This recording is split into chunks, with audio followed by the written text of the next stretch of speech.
So, a big welcome back. Before the break, we were talking about ethics and approaches to ethics, and we mentioned four major approaches to ethics, being meta ethics, being the big foundational ideas behind ethics, normative ethics, sometimes called ethical theory. What are we doing in theorizing about what we normally do, and then applied ethics? How do we apply this, particularly in particular situations that we are facing?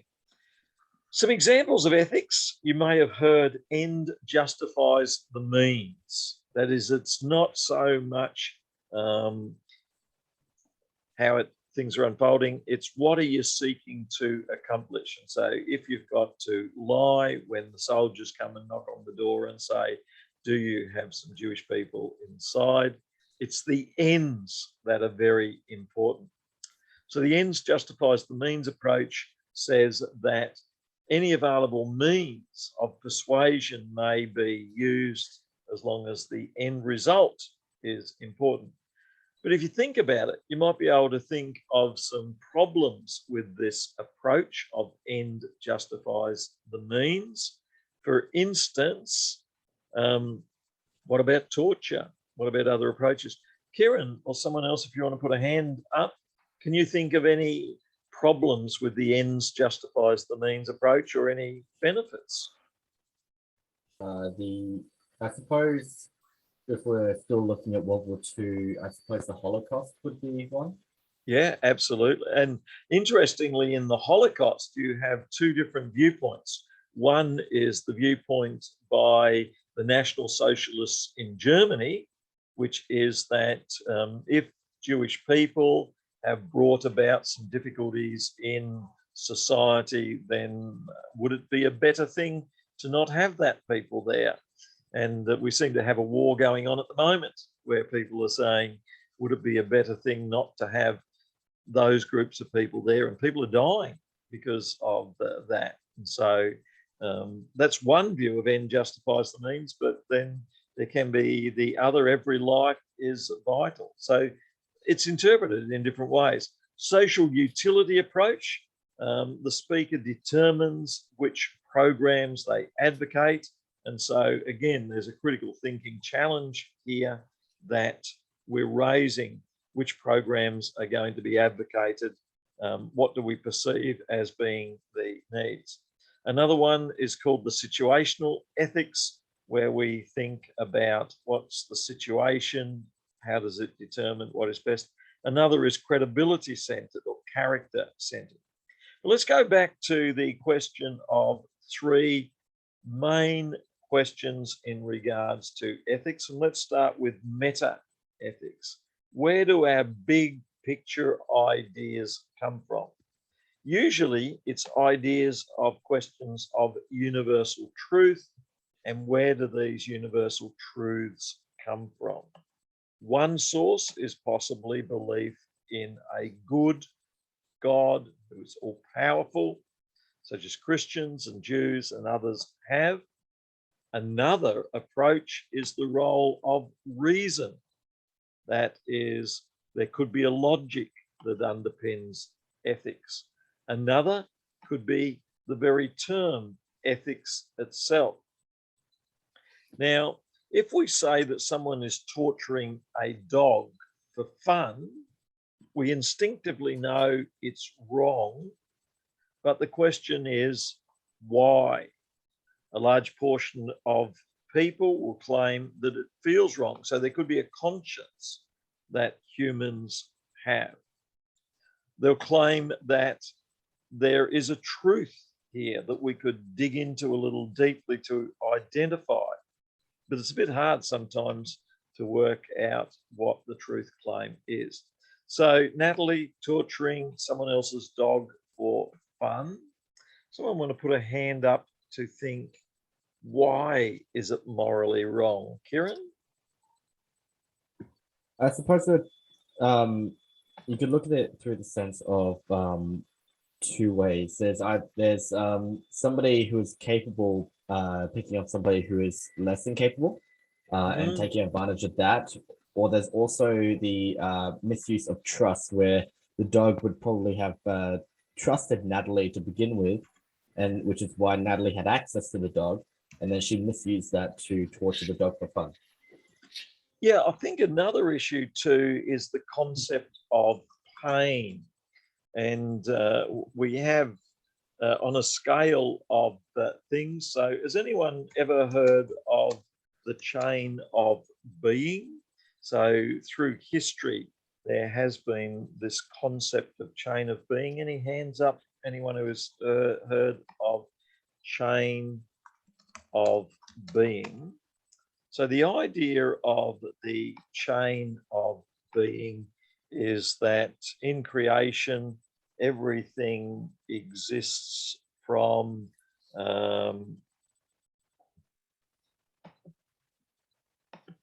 nothingness through to matter, like rocks, through to plants, through to animals, through to humanity, angels, and God. So if you hit a rock, we assume that a rock can't feel any pain. If you hit a tree, if you connect electrodes up to it, you may in fact detect something. And so that raises an interesting question about trees and pain. I would assume that if you step on a jellyfish or an earthworm, not so sure. And then if you come to a fish, more advanced, if you come to a human, this then would raise questions about different humans and different levels of pain. Anyone want to put a hand up about where does pain come into this as a measure of something being wrong? So plants, animals, mammals, jellyfish, insects, where's it wrong for something to feel pain? Kieran, and then Alex. Alex can go first. I've put my hand up quite a bit. All right, Alex. Maybe the way they react. I'm not too sure. Yeah, so we could measure their reaction. I like that. Yeah, Kieran, your thoughts? Probably where will comes in, where they have the ability to think on their own. Yeah, so consciousness, and so humanity, that the ability to think and reflect, we would say, is different. Anyone else got a thought? Abby, any thoughts yourself? Not really. No, that's fine. That's fine. But certainly there are questions of level of pain, and Kieran has very rightly raised the question of conscious reflection on pain. So the less conscious reflection a creature has or a plant has, then the less concerned we are. And some vegetarians may eat fish or eat certain lower animals, but not higher animals for that reason. So a large portion of people, perhaps cross-culturally, recognise that to torture a dog is not right. And however, of course, there are some cultures where they have fights between animals. They could have cock fights where two birds fight one another. So metaethics holds that there is a large otherworldly, outside the immediate of what's going on, determination of what is ethical. And certainly Plato held this view. And Christians and Jews hold this view that it appears that the values aren't just measured by what's happening in a particular place and time. That is, they're even more objective. They're outside time. Plato found that in mathematics, there's a truth, 1 + 1 = 2, that appears to be outside of the objects, 1 apple + 1 apple. So this abstract concept appears to be outside that. Divine command theory holds that an all-powerful God wills the physical world, wills the plants and animals, and wills for human life to have conscious reflection, on purpose. And in one sense, this is what makes humans able to do great wrong, in that they could hurt or kill one another and be aware of it. And that this makes the sin of a human perhaps different to a crocodile that just happens to eat a human. They're not so morally wrong. William of Ockham said that voluntarism, whereby we voluntarily do good or voluntarily do bad, reflects what it means to be a human. And William of Ockham talked about nominalism. That is, there are universal essences, such as concepts that we have, and there are intuitive concepts as well. Ockham believed that belief in God is not just knowledge. Ethics and belief are also part of a faith step that we take. And you can look up more of this in the Internet Encyclopedia of Philosophy and other resources. Others are more skeptical.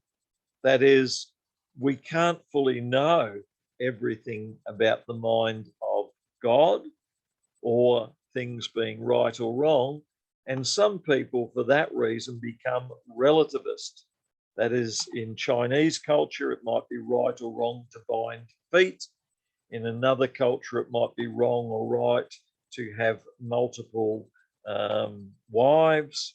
And so relativism is another way of viewing things. There can be individual relativism.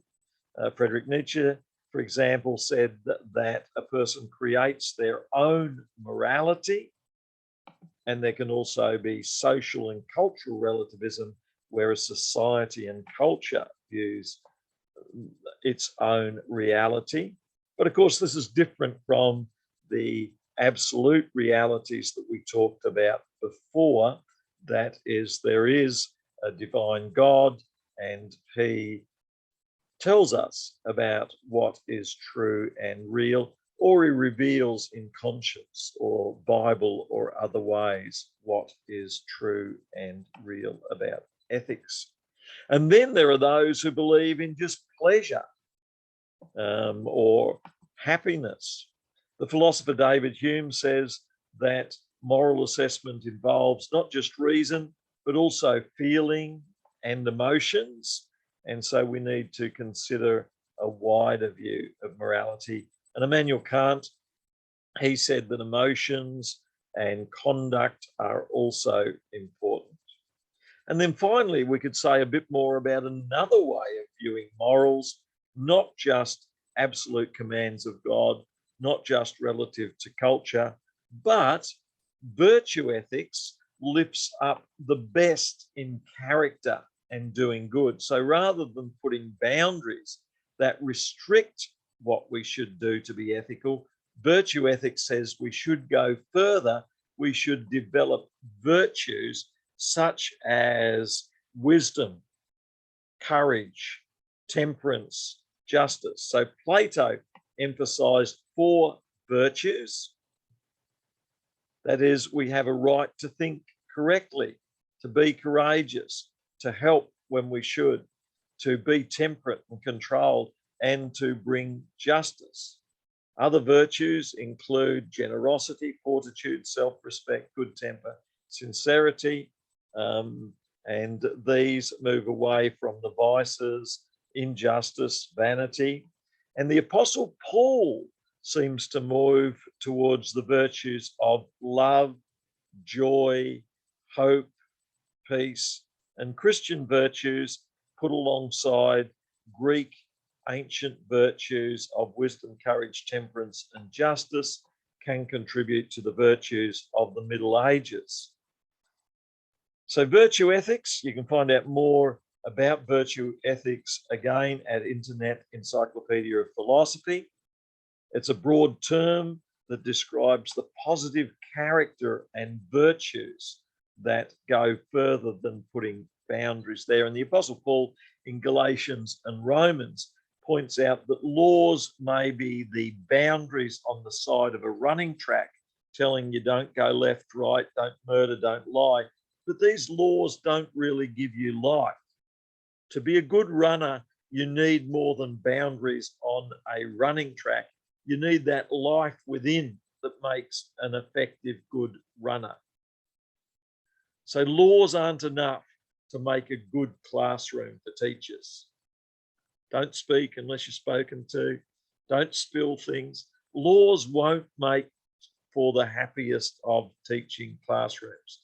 Virtues such as being on time, being kind to one another. If you made a list of those virtues, then that would be helpful. Can I get each one of you to write down 3 virtues for my classroom? If you were to think of some virtues in terms of virtue ethics, rather than laws, and I could get you to write down laws, do not do this, etc. But what would be some virtues for a classroom that would help bring a positive culture in your classroom?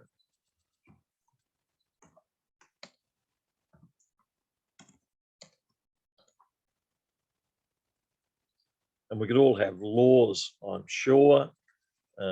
You should do this, be punctual, be on time, sit up straight, say please. But can you see that laws, according to the Apostle Paul in Galatians and Romans, don't really bring life? They just tell us where the boundaries are. That is, there are other ways to bring life, according to the Apostle Paul, such as showing love or bringing joy, sharing hope. And these can be found in God and God's love that's been shown to us. Kieran, what would you say are 3 virtues for a classroom? And then Gabriella. Kieran. I could only think of one in the time allotted. But that was that each student's voice is heard and valued. Yeah, so voice of each student, every student is heard and valued, and you can have some guideline rules that help with that. And so having had your say, there's a limit to the time that you can speak, and then after that we've got to hear other voices. So Gabriella and then Abby. I thought of generosity. Yes. How would you encourage generosity in a classroom, Gabrielle? I guess just helping kids realize that generosity comes in, I guess it connects into listening to each student and sharing, I don't know, just giving something that's not what you want to give. I don't know, that made no sense. I don't know, just helping kids realize that generosity is more than just giving something, but it's time and effort and intentionality. Yeah, and listening can be shown by being able to explain what a person says. And so we would say you can't really speak unless you first listen to others in the class, and that you can repeat and show an understanding of what they say. So I think they're good cultural values. Abby, your thoughts on some virtues that you could bring to a classroom? I had to speak with gentleness and share encouragement. Yeah, and you could also talk about the power of the voice. And a voice can be destructive, and a voice can also bring life.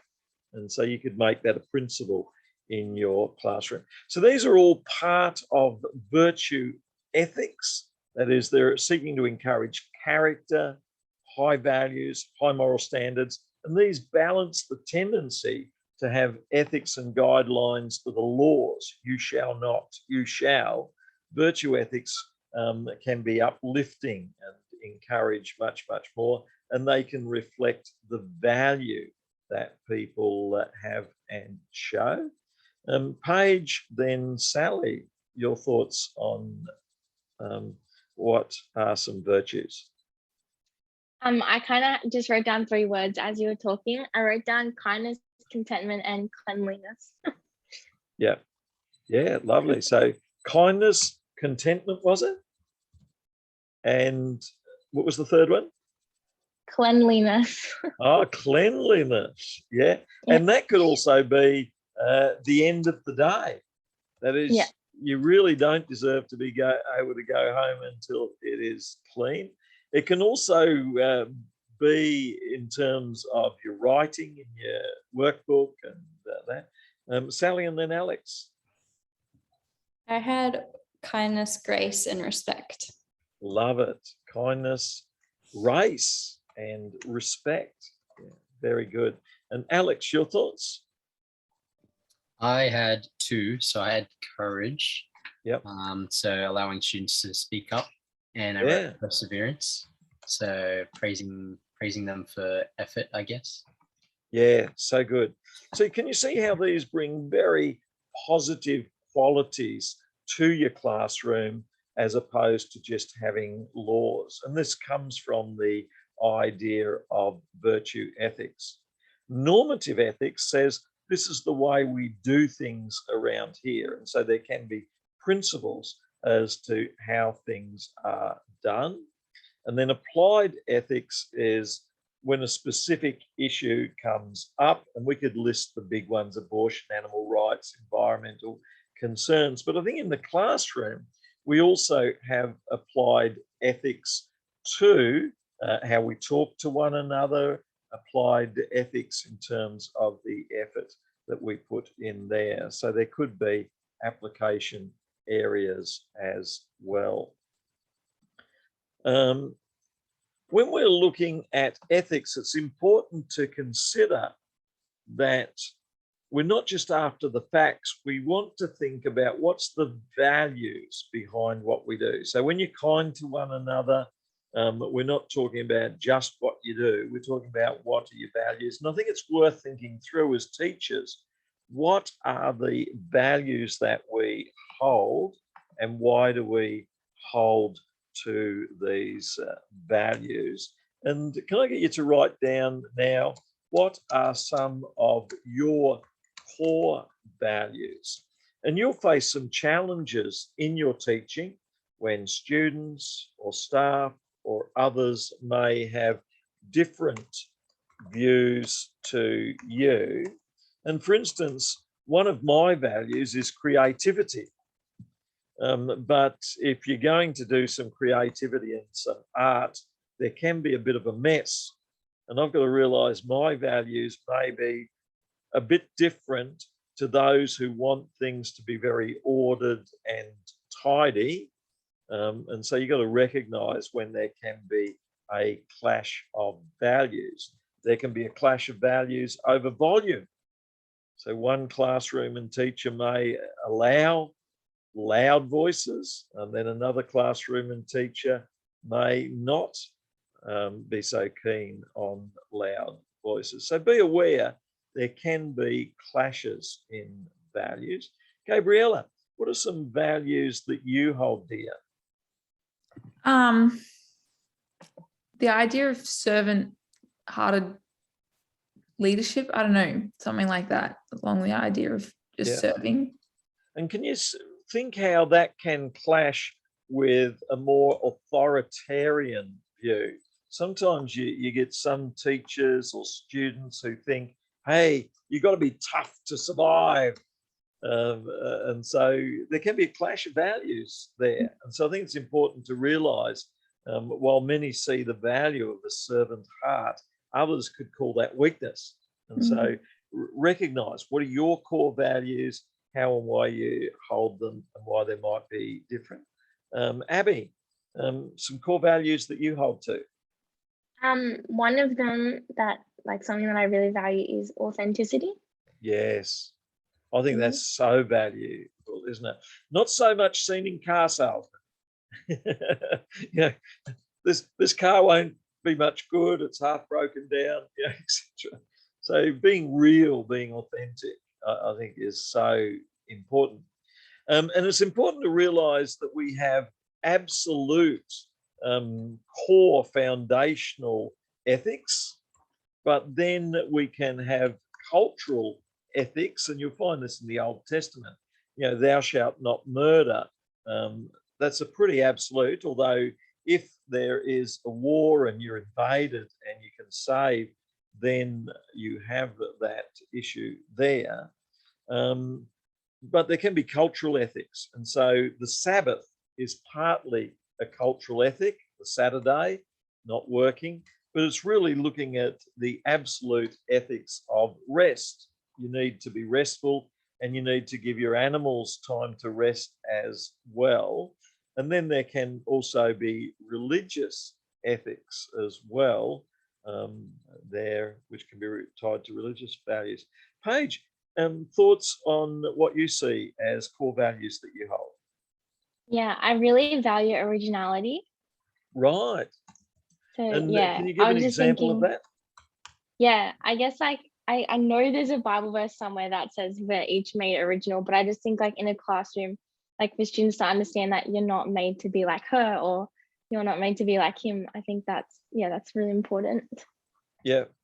And so there can be value in difference and recognizing differences that are there. Willie Jennings is someone who teaches at Yale, and he's written After Whiteness, and he argues that whiteness is a construct, cultural construct, and that we need to get free of that and realize the huge variety that is available there. So it's a fascinating concept that I find quite challenging. And he's coming to Australia in the middle of the year, and he challenges this idea that we have we construct these values. In After Whiteness, Jennings critiques the phenomenon of where we label people of white, and we label the European white as, you know, the great there. So that's an interesting example of that. Sally, values that you hold? I think I value organization and punctuality quite highly. Yeah, and I think that's really good. I think when someone comes to your class, it's important to clearly outline these are valued in this class. And that may be different with other classes, but this is the opportunity to link in with that. Alex, values? Mine is probably integrity. And Yeah. so I guess that involves students not being sort of two-faced, representing themselves the same way to me as a teacher as they would to anyone else, I guess. Yeah. And the word integrity comes from the word integer, meaning oneness. And so we're the same all the time. And it reflects a holistic integration of all parts of our being. So they're all connected together. Kieran, your thoughts on values? Mine would be curiosity and innovation. Yeah. Students come with a heart to want to know more and find out more through whether that be just extra research or just experimentation. Yeah. So do we recognize that we may all have different core values? And I think every one of them is good. And it's important that you clearly communicate those, you're clear about them, and you may put them in your philosophy of education statement, because you want to let people who employ you know these are the things that you find are core values in what you are teaching and in the way you teach. Ethics and values can be part of the goals that we're aiming for. And it's important that we realize what are we aiming for, but we also need to realize, are we going to be able to get there and how will we get there? One of the goals for Christians can be giving glory to God, knowing God, loving Him, and that comes out of the more reformed tradition, because God is the fullness of being. He can satisfy the desire of every intelligent being. So if we aim to link in with God, who He is, then we will be able to do that well. In Calvin and Hobbes, some people are pragmatists, taking things as they come and just make the best choice out of what comes. Some people are idealists like Plato, standing for principle, refusing to compromise. Some people just act on any whim that enters their head. And then Calvin and Hobbes asked, I wonder which you are. I pragmatically turn my whims into principles, he says. I don't know that we can learn anything from that, but that's an interesting aside. Consistency can be another value. And so you might want to think about a vegetarian who buys leather shoes, someone who supports abortion, but is what are their values on cutting down trees, or a socialist who sends their child to school. So facts are important. And so child labor, outlawed, cannabis being legalized, genetically modified food, and rich countries giving financial aid. Facts can be helpful in making ethical decisions there, and you can collect facts on that as well. We've spoken a bit about relativism, and so you could write down, and I think there are different forms of relativism as well. That is, relativism could be a healthy relativism that looks at the range of viewpoints and information, but there is a very unhealthy relativism which doesn't consider that further. So there's some insights there that we have covered. Can I get everyone to write down what are some things that have stood out today from the hour and a half or so that we have looked at? Ethics in the classroom, the foundation and basis of ethics, and some different approaches to ethics. And we've also looked at how we apply ethics in our classroom situations.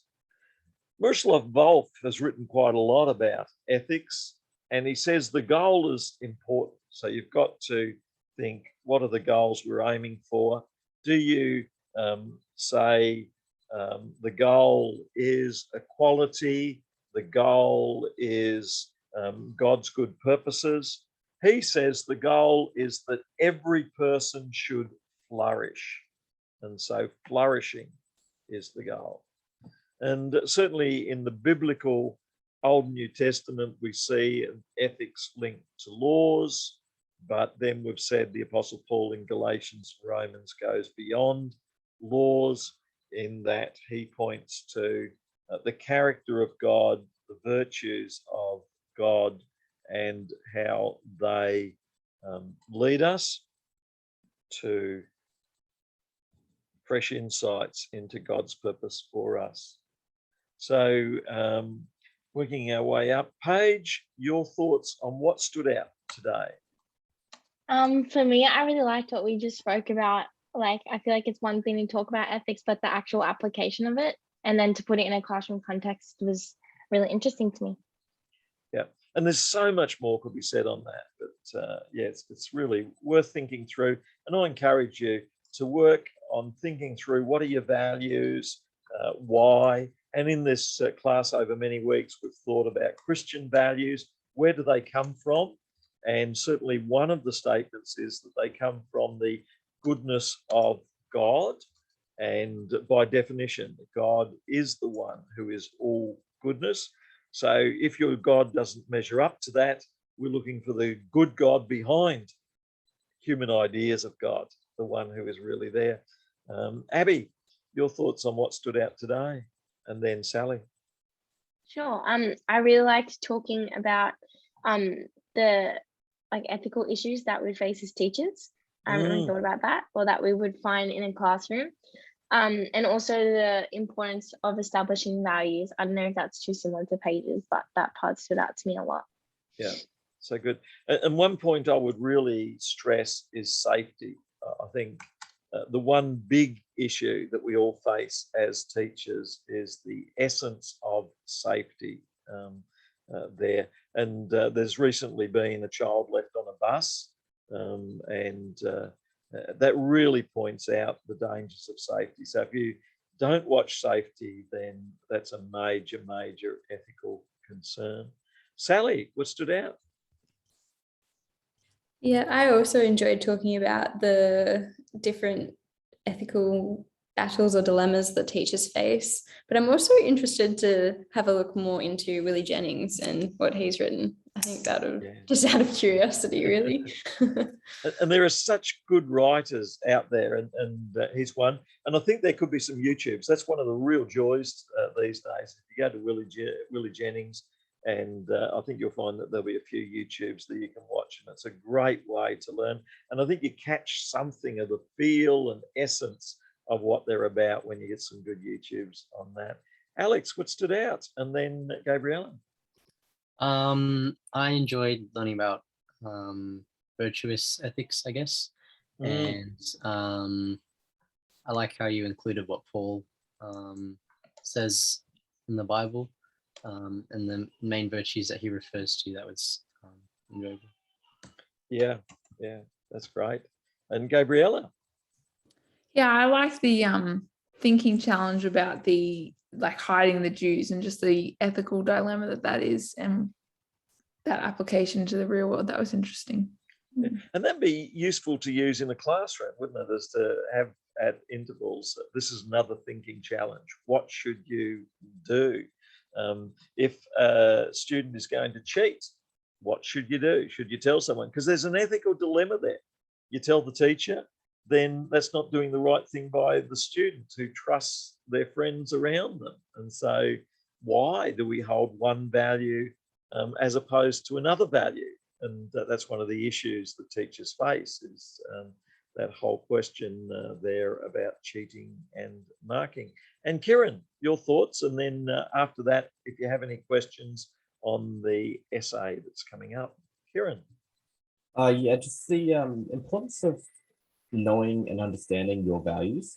And I especially liked how that tied into our Bible verse for today, which talks about always being prepared to give an answer to everyone who asks you to give the reason for the hope that you have. Just being able to explain your values. Yeah, it's so important to think about your values, each one, as to we do have slightly different values, and some are going to want things very ordered, and there'll be another classroom where it's going to be a lot more creative. And so it's important to realize what are the core values you hold and why. I hold academic study and reading scholarly literature as an important value. I think to read something scholarly is to live and to come alive. I'm sure there are many, many people who would not necessarily hold to that value. I think to read Plato and Aristotle, that's got to do you some good. I'm sure there would be other people who would say, listen to a certain type of music or whatever. And so we do have different values, and it's important to recognize the value of each person to hold the values they hold. But there are some values that we would say really shouldn't be encouraged. Torturing animals, torturing people, doing harm to people, we'd say. Some people may see value in that. We would say that's just warped.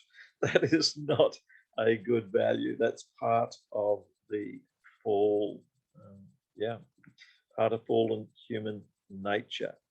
We could do a whole discussion on fallen human nature and what's that characterized. What is evil there? I think there's certain things that they put on our plate at lunch and dinner that maybe after the fall in Genesis 3, is broccoli a value, or is that part of the fallen nature of the world? But that's another discussion for another day. So let's stop the recording here.